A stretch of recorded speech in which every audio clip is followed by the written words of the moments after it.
Okay, this is a review of our additive relationships.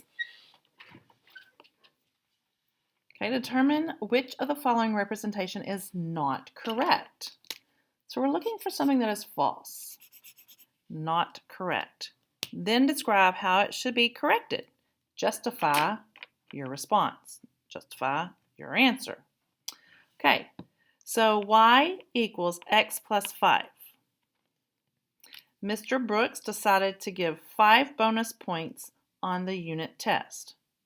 So you make your grade, he adds 5 points. This is the original test scores. This is the final test. So is this graph true to the equation? Test it out. If you originally made a 20, plug that into your formula and see if that's what you get, and see if that's what's graphed.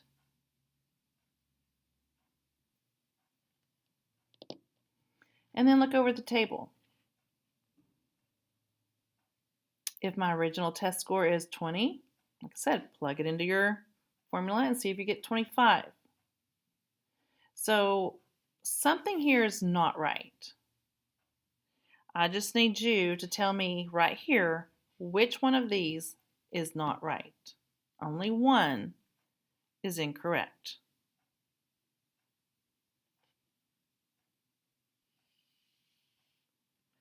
Number 2.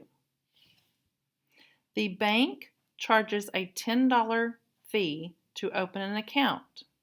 Which of the following equations best represent total amount of the account M when starting with D dollars?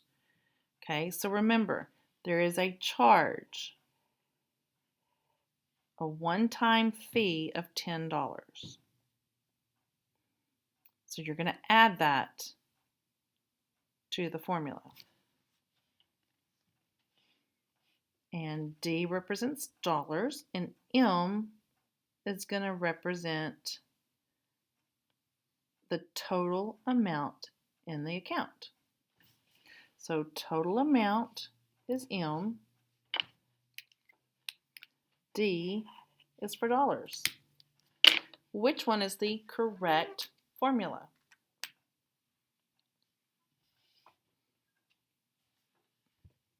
Number 3. All TV technicians carry a 15-pound tool belt. Which equation best represents the relationship on the table? Okay, so again, which one of these is the best formula for the relationship at the table?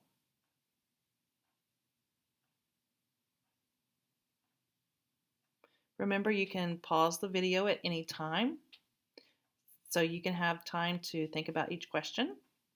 You can rewind the video to listen to it again. But if I write it, you write it. Okay, so which one of those best represents the table? Find the pattern, and then which one is the best formula? Okay. And the back side is about multiplicative versus additive. Determine which of the following students best represents the situation below. Then correct the incorrect work. Okay, so we have a problem. Y equals 2.5x. So $1.50 maybe per whatever item is going to give you the number. And so the formula of the chart says number of smoothies. So if I ordered 2 smoothies, it's going to cost me $5. If I order 4 smoothies, it's going to cost me $10. Put these numbers in the formula and see if they are correct. If they're correct, we're good. Just put a check on it. Bianca did a table instead of a chart. She said 1 smoothie will cost you $3.50. 2 smoothies will cost you $4.50.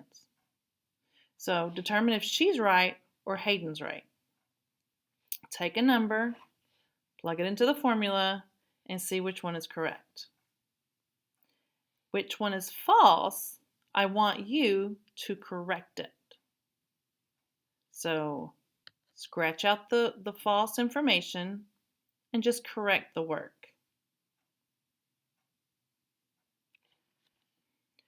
Number 2. We have the number of pounds and the total weight. 25 pounds, but the total weight's going to be 32 pounds. 30 pounds, total weight will be 37 pounds. 35, 42, 40, 47, 45, 52. Find a pattern. See what they're doing. Could this be an example of a backpack weighs 7 pounds? What is the total weight of various kindergartners wearing the same backpack?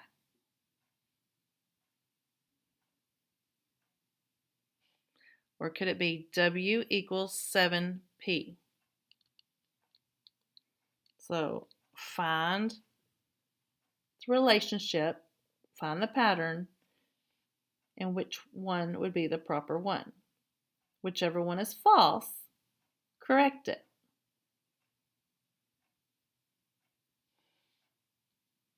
Number 3.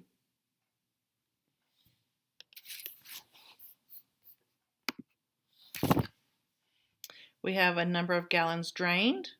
We have the total gallons.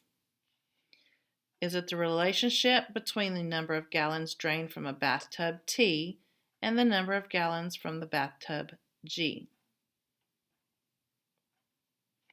Or is it T equals 24 minus G? So plug some numbers in there and see if it works.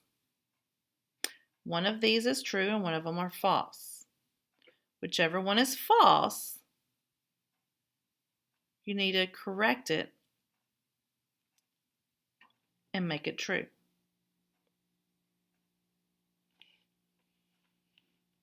Number 4. There are 12 fluid ounces in each soda can. Which equation best represents the relationship between the number of fluid ounces, F, and the number of soda cans, C? Okay, so when we say per can, each can, remember that's kind of a hint. Each can or per can. What would that relationship look like? Find the correct formula. Number 5. A salad bar changes by weight. Charges by weight. Before charge, the weight of the plate is deducted. If it follows the equation W equals S minus 2, then complete the table below. Okay, so I'm just going to throw some numbers out there.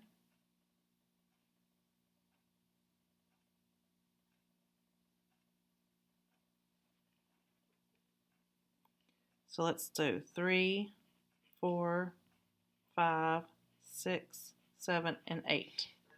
Plug those into your formula and see what you get. Okay, so this is your S, and then see what your W is. When you're done, make sure your name's on it and turn it in. Work on IXL.